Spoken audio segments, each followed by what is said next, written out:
Bienvenidos al podcast de economía e inversiones de Upside Capital. Revisaremos el rendimiento del mercado en Chile y el mundo y las principales noticias económicas y financieras que marcan la jornada.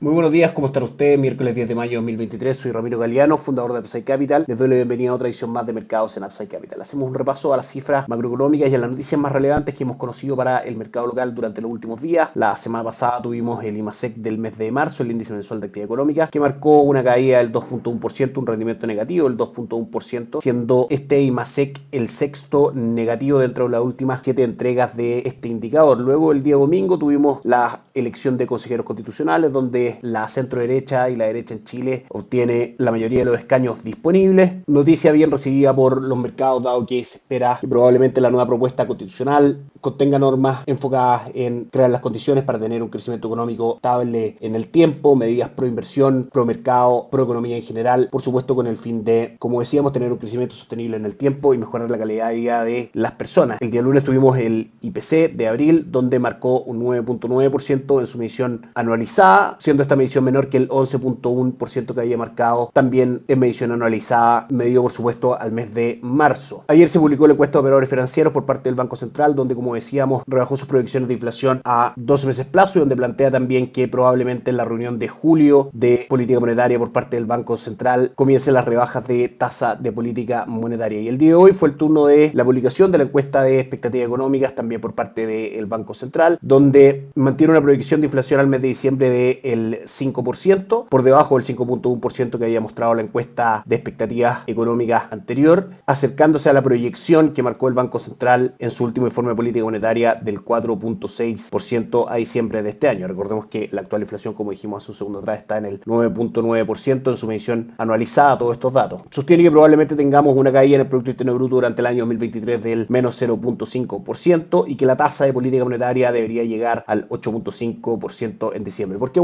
comentamos todo esto? Porque finalmente podemos extraer dos grandes conclusiones. Chile en general tendrá una actividad económica durante el año, y así ha sido a lo menos durante los primeros 3 meses, una actividad económica a la baja, en contracción, y eso también, junto con la alta tasa de política monetaria, son dos factores que son drivers bajistas para la inflación en Chile, y a su vez esa menor inflación debiese provocar caídas en la tasa de política monetaria. Esa caída en la tasa de política monetaria arrastraría a las tasas de descuento del mercado a la baja e impulsaría el mercado de bonos en Chile, es decir, representa una oportunidad de inversión en fondos de renta fija local. En ese sentido, nuestra recomendación base en portafolios de renta fija local es el fondo Itaú Dinámicos, que marca durante el año un retorno del 3.13%, un 11.68% durante los últimos 12 meses y un 12% durante el año 2022. Por la parte de renta variable, Itaú Toesca Chile Equities, con un retorno del 4.52% durante el año y del 26.6% durante los últimos 12 meses, un fondo de acciones locales que supera consistentemente al IPSA estadísticamente hablando. Esos son los instrumentos principales de nuestra recomendación de inversión y, por supuesto, los fundamentos que la sostienen. Ayer el dólar cayó aproximadamente 7.3 pesos, cerrando en 790,60, y el IPSA cayó un 1%, cerrando en 5.550 puntos. Para el cobre fue en general una buena jornada, subiendo un 1.12%, cerrando en 3,89. El día de hoy, si nos vamos al mercado, el dólar continúa cayendo levemente respecto al cierre del día de ayer, 188,20, cotiza en nuestras pantallas. El cobre cae fuerte hoy día un 1.6% a $3,83 por libra de cobre, tratando de sostener el precio en el soporte técnico marcado en el gráfico de $3,83 por libra de cobre, principalmente en la caída que ha tenido el cobre desde máximos del año en 4,30, que corresponde porcentualmente a una caída del prácticamente 11%. Se debe principalmente a cifras macroeconómicas de actividad en China que han ido marcando por debajo de lo esperado. La última relevante, la fuerte caída de las importaciones que mencionamos hace algunos días atrás en este podcast, hace que claramente el mercado descuente una menor actividad económica y con eso castigue las cotizaciones del precio del cobre. El dólar index a esta hora cae hoy día un 0.2%,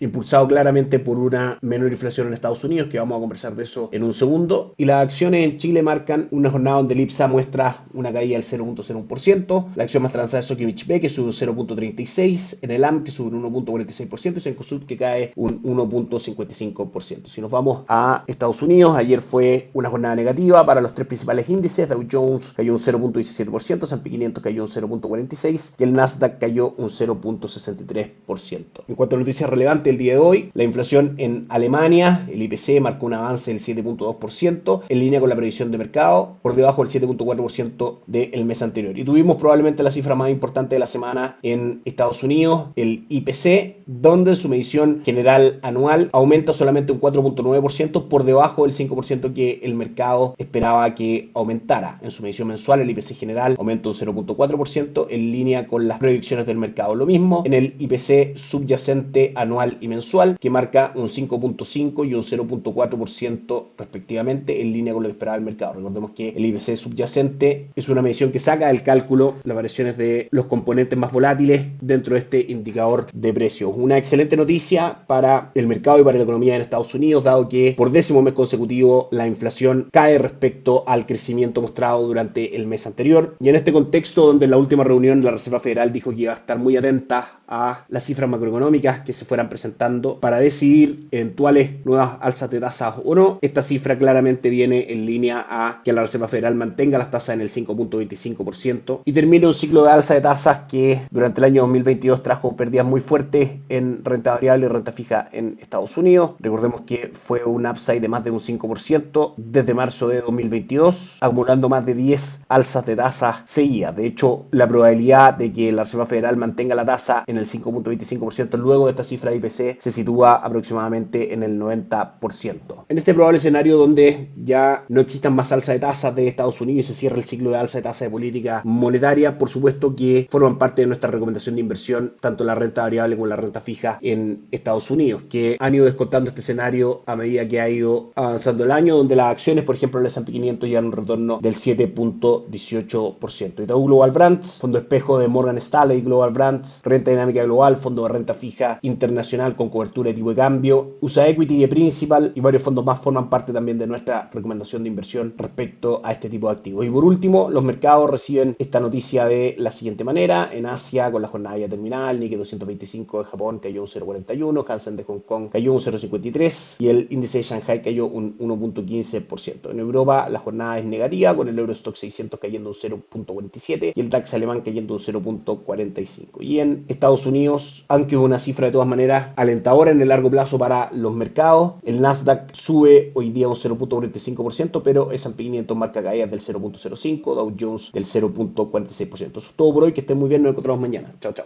Gracias por escuchar el podcast de Economía e Inversiones de Upside Capital.